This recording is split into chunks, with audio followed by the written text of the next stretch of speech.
All right, so now let's take a look at the third uh, of the tabs up top here. We've already gone through the study tab and the practice tab.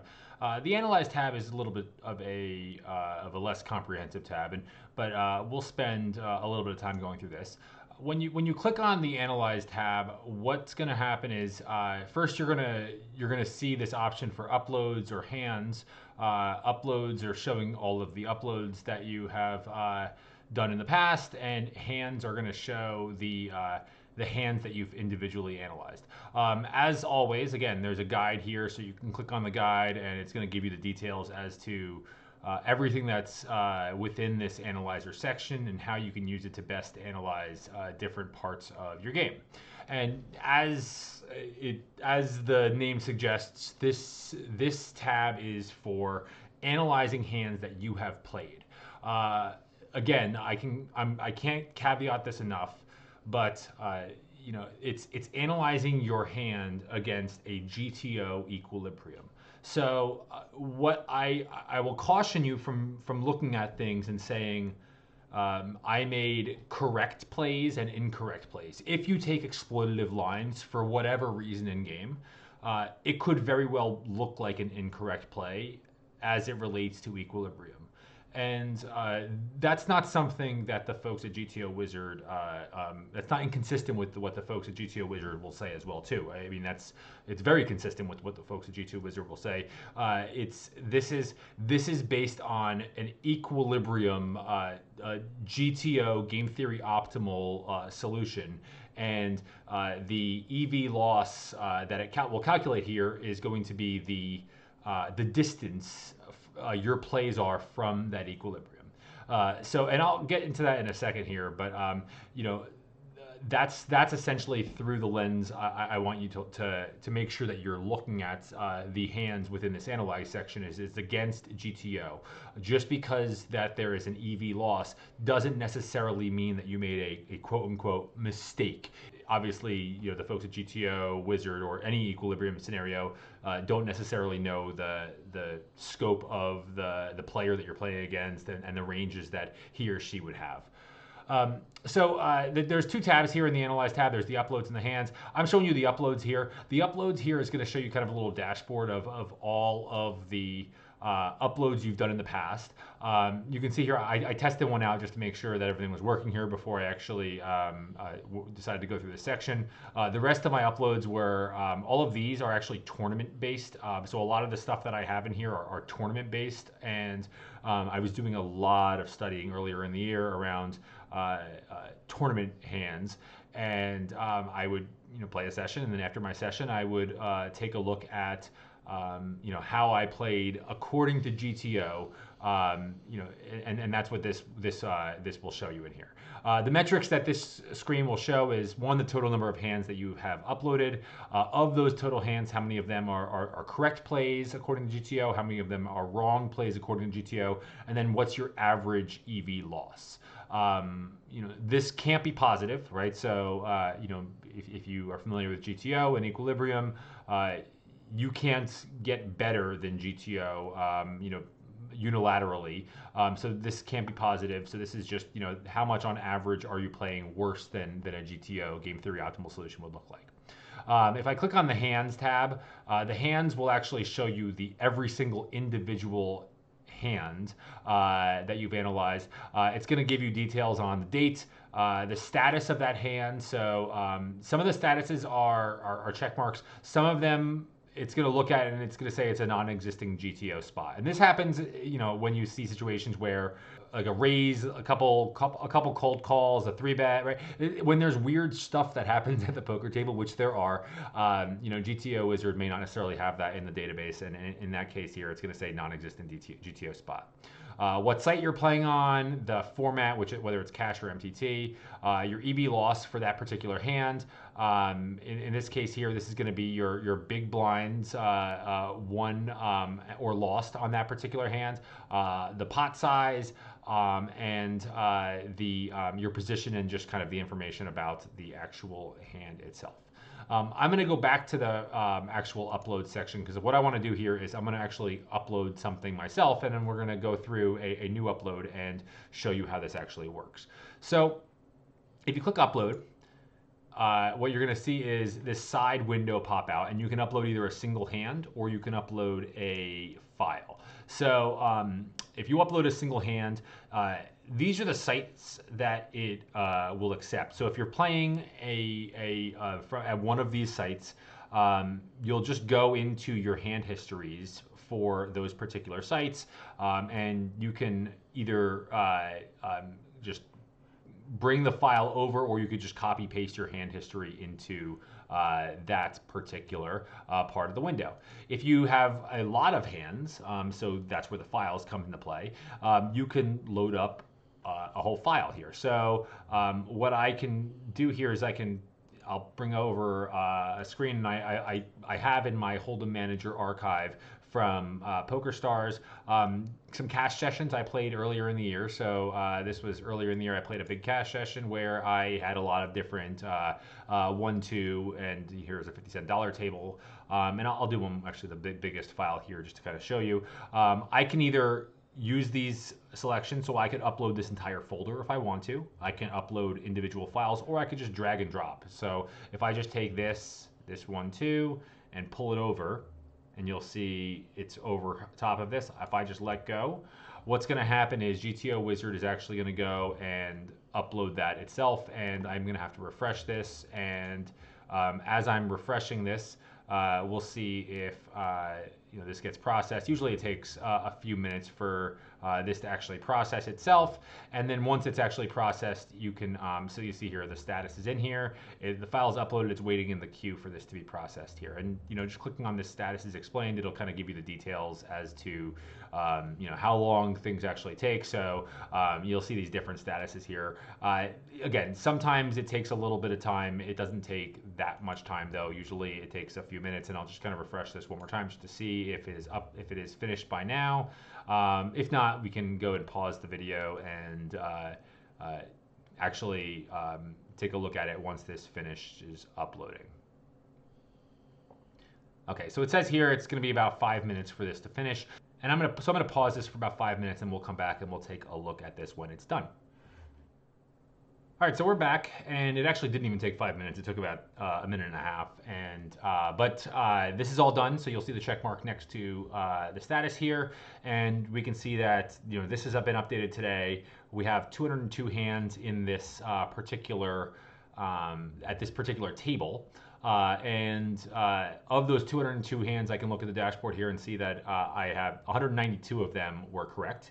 10 of them I have mistakes, and on the average EV loss is 0.02. So you feel pretty good looking at that, but I, of course, I'm not going to stop there. I want to kind of dive into this a little bit more. So I can see the file detail and kind of show the details in here, but actually what I want to do instead is I want to click this eyeball here, and it's going to view the hands itself. So when I click on the eyeball, it's going to take me back to this hands screen.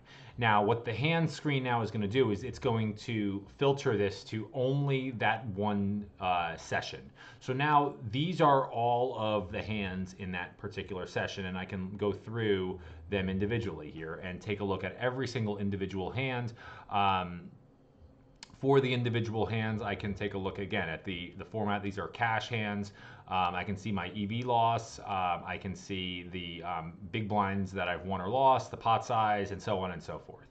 Now, when I'm going through this, I find the best way to analyze these are to sort, right? So, maybe I want to sort by the highest EV loss, right? So maybe I want to, I'll click on this twice because it's 0, and I want to sort it through and see, well, which were the hands that actually had some kind of EV loss, right? So, the rest of these kind of GTO Wizard says that I played them well. So I can, either, those are going to be zeros from an EV loss perspective, but maybe there are hands that I, did not play well, right? And, clearly there's one hand right here that I had a somewhat of a large EV loss. So, maybe I want to click on that right here, right? Because some of these are pretty close to 0, especially when we start getting into right? Like this one here is a pot size of 52. If I lost like 0.3 big blinds or 0.4 big blinds according to GTO, not the end of the world. It's not a huge EV loss, but you know, this one in a pot of 18, if I'm losing 3 big blinds, that's a significant mistake. So what I can do here is I click on this, and it's going to open up this side window here, and it's going to give me a little bit of detail here. So when I open up here, I can look at the action, and I can see here that the action was there were 4 folds. The small blind raised to 3. I raised to 10 here in the big blind with king queen offsuit. The small blind then re-raised to 21, and I folded here. So this is a mistake, and I you know, made a pretty decent sized EV mistake here. I should be calling this, and that's what, you know, according to GTO Wizard, I should be calling this 100% of the time. And I'll earn, you know, 2.98 big blinds by doing so. But I, in this case here, you know, chose to fold, and that is, you know, not like that's a mistake here according to a GTO Wizard here. I don't remember this. Obviously, this was happened 11 months ago, but you know, maybe I had a read, maybe I knew this particular player, and you know, I know that they're not going to 4-bet light, but this should be a call 100% of the time according to GTO Wizard. So, you know, again, a good way to specifically look at this particular hand. Let's look at one where there's actually some post-flop action here. So let's look at the second one here where we have pocket sevens, right? So in this case here, we have pocket sevens. There are the under the gun player raises. We are in the small blind here, and we chose to raise. We could 3-bet here if we wanted to too, but raise or call here are both you know, fine options. We check a king 6-6 board. The under the gun player here bets small, and we call, which is you know, fine. Raising small would be fine as well too, but calling is the predominant option. On the turn, it's we check. The under the gun player bet 5 into a pot of 13. It's actually starting to fold now, but we chose to call here, which is chosen about half the time. We're not losing much here by calling here on this turn. And then on the river, there was a river 5, 5 of hearts. We have the 7 of hearts, so we do have, the small blind, as we check here, the under the gun here then bet 13 here into the pot of 24. We chose to call this, which, again, this is a fold. You know, it should be a fold, but we chose to call here, which, you know, losing a little bit of EV here. I may have had, I mean, we got crushed here. They flopped the boat. You know, I think, you know, I'm assuming from looking at this in game, I'm looking at this and saying, well, of all of my calling hands that are going to call down, you know, I do block like hands like well, I block having a 7 in there is good because I block any straights, which it's unlikely that he's gonna have a straight. Maybe he has some 9-7 suited in there too. But I block straights. I have the heart that blocks a flush. So, you know, I'm thinking 7s might be a decent call down here. You know, according to GTO Wizard, it's not terrible, but it's you know, not a call down that I should be making in this particular spot, at least according to GTO, especially considering that it was starting to fold 7s in this spot on the turn. If, let's say, I wanted to actually go and dig into this hand itself, well, there's a few options here. I can, you know, share a picture here. I can replay the hand. The replayer is pretty cool because you can actually kind of see the replayer and see how the option, how the player actually plays out. So, you know, kind of look at how this actually plays. But I like this, again, you know, go back to the study the spot. I click on the study section. It opens a new tab. So I can still have this tab and maintain the integrity of my study in the analyze section. But it will then open up this second tab with that solution already loaded. So now, and again, it's already loaded all the way to the river, which is, you know, pretty cool. So I can see when I get to the river here, this is what my range should look like. This is what my call small blind, you know, pre-flop range, check call flop, check call turn, and I get to the river with this hand.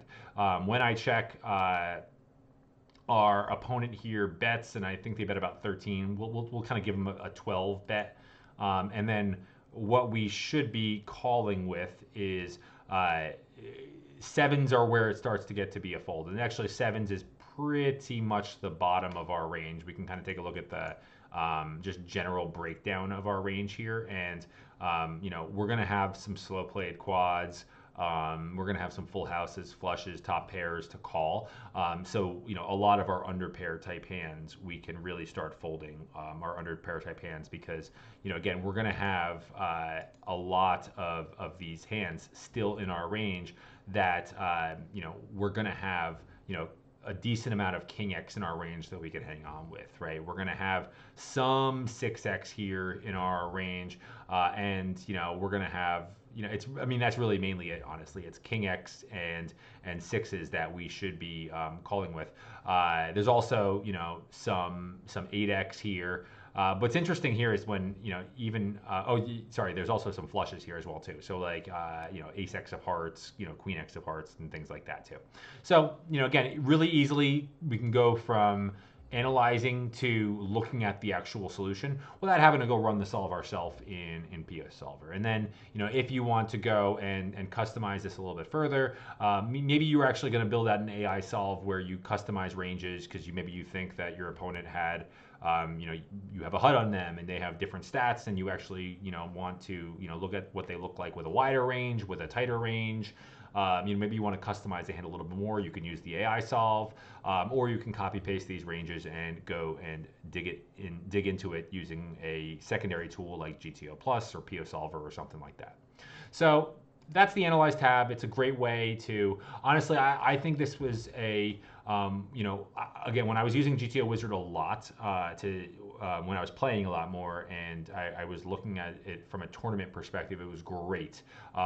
If I were playing online much, I would be using this often because I think this is a great way to go and you have all of these hand histories loaded up into here and quickly take a look at, okay, if I'm trying to play a GTO based strategy, where am I deviating pretty significantly from GTO? And if I don't have a good reason for that, right? So like going back to this king queen offhand, you know, I would compare this with my Hold'em manager or my you know, poker tracker stats and go and say, okay, did I have a good reason for not calling this 4 bet? And if not, then I probably had a mistake there and I'm probably gonna, you know, reevaluate some of my ranges. All right, that's it for the analyze section, and that's also it for kind of the how-to part of this module. The next few videos, I'm going to actually go through a few use cases of how I actually might use GTO Wizard in my day-to-day to build out strategies to analyze hands, and we're going to take a formation, and we're going to start from the very beginning. And we are going to work our way all the way through that formation, start building out some strategies, and dive into, you know, a couple different individual hands with that particular formation. So stick with me, and I will see you in the next video.